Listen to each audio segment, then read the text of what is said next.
આ એક વિકસિત વિસ્તાર છે જેને ગઠામણ રોડથી ઓળખવામાં આવે છે, પણ આ રોડ ઉપર જે ગટરનું પાણી છે એટલે કે ગંદકી જે પાલનપુરની છે એ ઉભરાઈ અને બહાર આવે છે.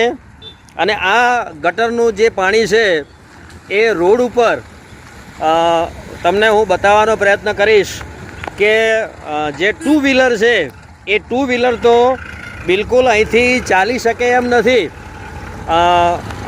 જે ગટર છે એ બેસી ગઈ છે રોડ વચ્ચોવચ્ચ અને એની આજુબાજુ પથ્થર મૂકવામાં આવ્યા છે. રાત્રિના સમયે જ્યારે અહીંથી ટુ વ્હીલર પસાર થાય તો આ જે ગટરનો ખાડો છે એની અંદર ખાબકી જાય તો એનું મૃત્યુ નિશ્ચિત છે. બાજુમાં બોર્ડ મારેલું છે કે ડાબી બાજુ ઊંડાણવાળું તળાવ હોય, વાહન અહીંથી ધીમે આંકો, પણ તળાવ રસ્તા ઉપર જ છે, બાજુમાં તળાવ નથી. જે રોડ છે એ રોડ ઉપર જ અહીં હું તમને તળાવ બતાવવાનો પ્રયત્ન કરીશ કે રોડ ઉપર જ તળાવ ભરાઈ ગયું છે. અહીંના સ્થાનિક છે ધારાસભ્ય, એમની ગ્રાન્ટમાંથી આ કામ મંજૂર થઈ ગયું છે અને કામ ચાલુ પણ છે, પરંતુ જે કોન્ટ્રાક્ટર દ્વારા જે આ કામ થાય છે એ કામની અંદર પ્રોપર એટલે કે યોગ્ય રીતે જે ગંદુ પાણી છે એ ગંદા પાણીનો નિકાલ કરવાની વ્યવસ્થા નથી કરેલી અને લોકો ગંદકીમાં થઈને પસાર થાય છે.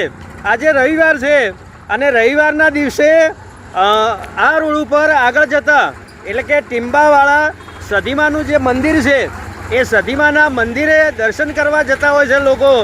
આજુબાજુ 50 જેટલી સોસાયટીઓ છે અને એ સોસાયટીના રહીશો પણ અહીંથી પસાર થતા હોય છે.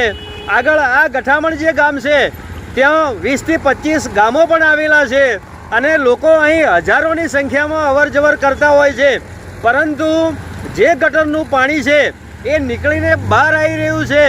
અને જો અહીં જો સુંદર કપડાં કે સરસ મજાના સ્વચ્છ કપડાં પહેરીને નીકળ્યા હોય તો એ કપડાં ઉપર આ છાંટા પાણીના ઉડે તો એનું વેલ્યુ 0 થઈ જાય.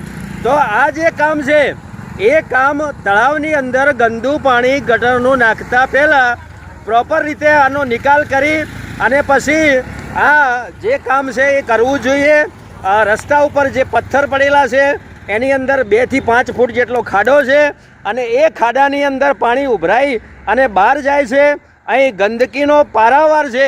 આજુબાજુ જે લોકો રહેતા છે એ લોકોને રાત્રે અહીં મચ્છર એમને ઊંઘવા દેતા હશે કે કેમ, એક મોટો પ્રશ્નાર્થ છે.